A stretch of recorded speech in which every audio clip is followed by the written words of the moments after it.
Hi guys, welcome back to another episode of Artist Spotlight. I'm Abby, your fellow art buddy, and today we're going to talk about an amazing female artist called Georgia O'Keeffe. I actually learnt about Georgia O'Keeffe in high school. My art teacher, Mr. C, at the time, he told us about her life story and her artwork, and I found her so inspiring. Now, this episode begins in Sun Prairie, Wisconsin, where Georgia Toto O'Keeffe, I love it, she was born on November 15th, 1887. It was recorded that from a young age, Georgia O'Keeffe showed a lot of talent in art. Growing up on a farm, Georgia O'Keeffe was surrounded by vast and changing landscapes of the Midwest. The connection to nature would inspire her art journey for decades to come. Now let's fast forward to 1905, where O'Keeffe is now starting her formal art education at the School of Art Institute of Chicago, and later at the Art Student League of New York. But apparently, O'Keeffe was not one to follow the rules. She, at the time, was craving something more personal, something more unique. Now, 10 years later, in 1915, O'Keeffe was 28 at the time. While teaching art in South Carolina, she began a series of abstract charcoal drawings. These charcoal drawings were unlike anything anyone, including herself, were doing at the time. These bold, expressive works of hers would garner the attention of a famous photographer at the time called Alfred Steinglitz. I totally botched that last name, didn't I? I'm just gonna write it here. Okay, I'm gonna call him Alfred from now on, because I can't. I'm so sorry if I've offended anyone. Moving on. Alfred would end up playing a very big role in her personal life and her professional one. So Alfred was actually a pioneering figure in the American art industry at the time. So the story goes is that Alfred fell in love with a few of O'Keeffe's work. And so he took them and traveled all the way to New York and presented them in his gallery. O'Keeffe was not very happy about it because he did not ask for her consent, but she ultimately was very thankful. Alfred was said to have been blown away by just her pure raw talent and vision, and they slowly became really close friends and ultimately became romantically involved. Now, at the time, Alfred was actually married, so O'Keeffe was his mistress. It was in 1924 that he decided to divorce his wife and 4 months later married O'Keeffe. So art historians say that O'Keeffe basically became Alfred's muse, or the muse that he always wanted, really. And Alfred became her greatest supporter in her art career and in life. Now let's talk about O'Keeffe's flowers, because that's what we're really here for. As you can see, I have a few flowers behind me. Just a bit of self-promotion on my channel. I had my first solo exhibition, and thus many, many flowers, and I'm very grateful. Thank you so much to those who came. Yeah, crazy. First solo exhibition. Wow.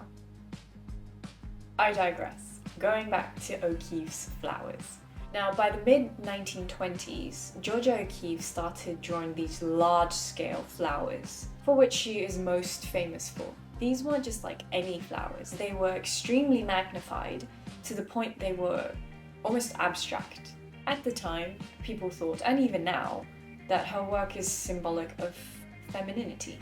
But Georgia O'Keeffe insisted that she just really wanted people to see flowers. This is one of her quotes. "I decided that if I could paint the flower in a huge scale, you could not ignore its beauty." How beautiful is that?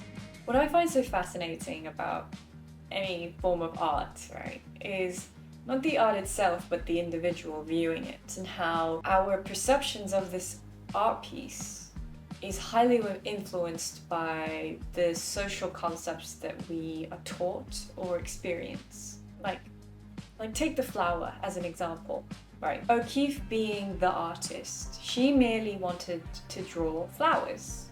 That was it. Yet because of the societal connection between femininity and flowers, we associate her work to femininity. It would be interesting to understand had O'Keeffe being a man painting flowers, what would the meaning be behind it then? Would it be sexual rather than feminine? The point I'm getting at is that the context to an art piece is equally as important as the art piece itself. And another question we should be asking is not about the artwork itself, but also about internalizing how our views in life influence the way we see or perceive something. Food for thought. And then that takes us to the saying, we see what we want to see. Now, in the summer of 1929, Georgia O'Keeffe made a life-changing decision. She went and visited New Mexico. The stark desert landscapes, the bleached bones, and vibrant colors of the Southwest mesmerized her. This land would become the muse for the rest of her life. Now she began to spend most of her summers in New Mexico, painting the expansive skies, rugged mountains, and isolated animal skulls. New Mexico became O'Keeffe's muse, and after Alfred's death, O'Keeffe decided to move there permanently in 1949. For this period onwards are some of her most famous pieces. She captured the essence of the American Southwest like nobody else. What's so cool about O'Keeffe is that she kept creating art well into her 90s. She proved that age is literally just a number when it comes to creativity. And even as her eyesight started to fail, her friends and caretakers would encourage her to continue to produce art.